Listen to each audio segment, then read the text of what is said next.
Hello ladies and gentlemen, I'm Shaostoul and this is another tutorial for modding space engineers. In this brief video we'll be discussing collision meshes, how they're made, and pretty much break it down pretty simply. They're not difficult to work with and you want to keep them as low poly count as possible, preferably, because these are calculating the physics, and if you have something super complex it might cause a lot of lag, and that's not something that we want. So to jump right into things, open up Blender, and here you can see I got the models that we've been working with. You can see the textures are still there, the red and blue, the purple, all that stuff, and how that's going to correspond with in-game. Alright, so I want to make a convex collision mesh for my object. I don't want to use spheres, I don't want to use cubes or anything like that. I want to do the simplest version of them. That way it takes the least amount of fiddling with. So if you noticed, I said convex. That means that there are no indents like a bowl. So this little thing here, yeah, that doesn't work. Just a moment, taking a sip of water. It's important to note that concave doesn't work unless you make it of multiple collision meshes. I could show you some examples at the end of the video. Alright, so how do I get this collision mesh?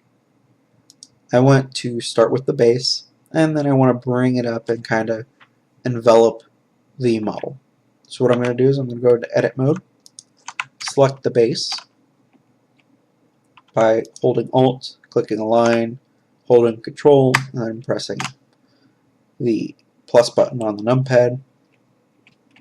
Shift D to duplicate. Right click to snap it back to where it was. P to separate, and then separate by selection. Here you can see it's added another cube. This cube needs to be on the second layer. Now what I mean by the second layer is this stuff down here. As you can see, I have all of them highlighted orange. Sometimes you only have one highlighted, or some specific ones.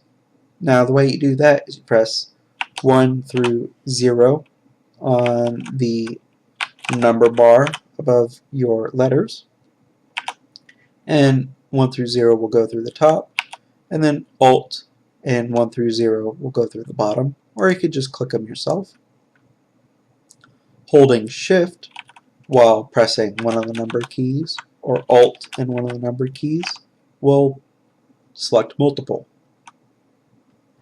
The way to easily select all of them or none of them is pressing tilde. So I want layer 1 and layer 2 selected. Alright, now that that's selected, I need to move that base plate over to the next layer. Press M and just click over here to 2, and it should have moved with a new orange dot you should see there. Make sure that you have the mesh selected that you want to move. If you accidentally move one, you're able to move it back. It's no big issue. Alright, so I select the base, I select the ring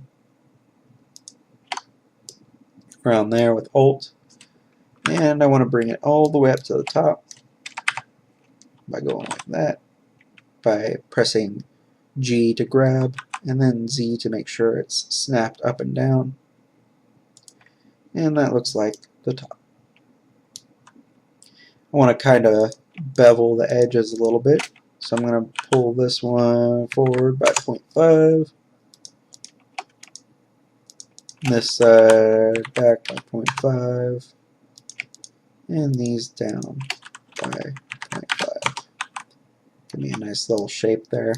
You can see bits poking out of it, but it doesn't really matter. You want a very low polygon model for this. These sharp edges don't matter, so you can go ahead and get rid of those by Control E and clear sharp. You can see it's smooth. In object mode, go over to the left, under Tools, click Flat, and then you want to go to the modifiers and get rid of that extra one. That way it's using the least amount of space as possible. You don't have to worry about any anomalies randomly popping up and haunting you. So it's a good idea. Next thing to do is to sorry about that. You want to turn this low poly mesh into a collision mesh. So to do that, you come over to the right and you go all the way to the right to where it looks like a ball bouncing. Click rigid body and the outline should change from orange to green. And that's all you have to do to get a super simple one working.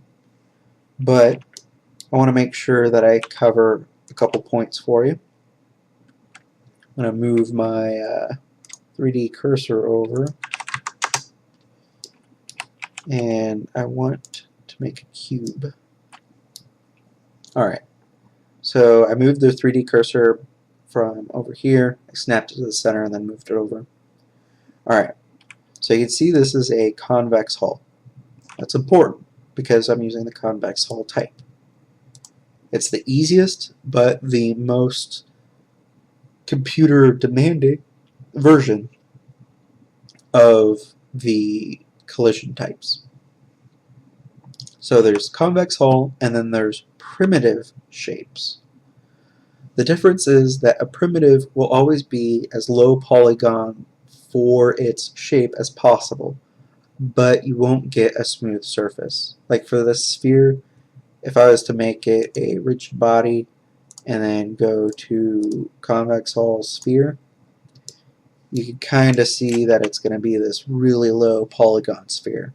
And that might not be a good thing, especially if you're making something big. These hard lines will probably conflict with it. So of the primitive shapes, I believe all of them are available. So that is cone, cylinder, capsule, sphere, and box. Now, if I was to move this mesh over, you can see a box stays here. If I edit this mesh down, you could see the box stays there. Now if I pull this one point and I make it go up, the box goes up.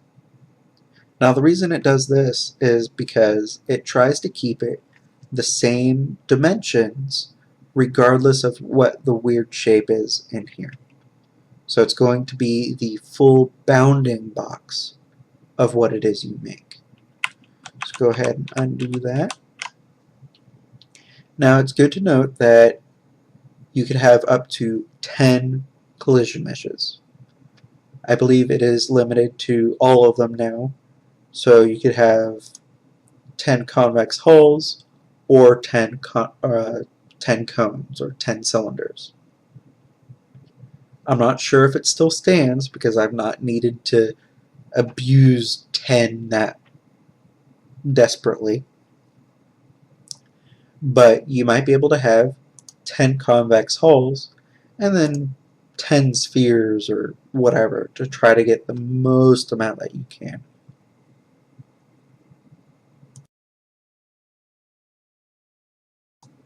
Sorry about that, I had to cough.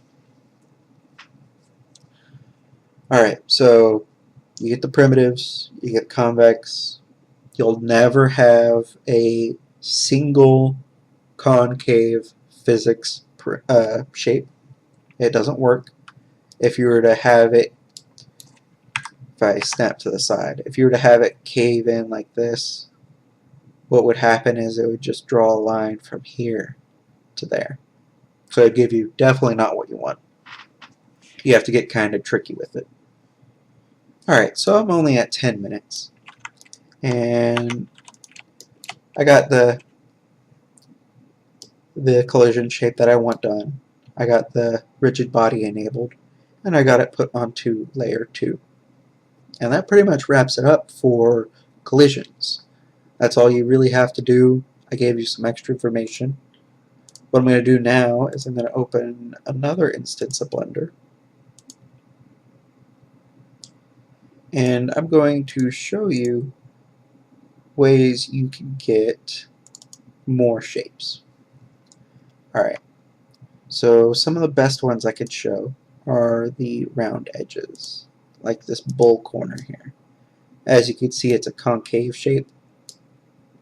But how do I get around that? Well, I make multiple collisions. Each one of these is its own collision shape. So that's how I got a bull. As you can see, it's fairly low polygon, but that's what I got to work with. If I get to a round in edge right here, and I press 2, you can see that it's, again, really low polygon, but I'm able to use 10 shapes, and I can get a fairly close curve to how I have it on this. Some other ones I can do are these sharp corners. If I go to the physics primitives, you can see I got one side of the shape here and one side of the shape here. And they're both on layer 2. They don't go on any other layers. And you can see they all use the convex hull type because I'm using weird shapes. And I wanted to be very specific because this is armor. I want it to be how it looks. And here you can see I got a whole bunch of different armors going on. If I come to the number 2 for this one, it looks just like the mesh. Alright, so that pretty much covers everything I wanted to talk to you guys about for this video. You all have a wonderful day, and I'll catch you.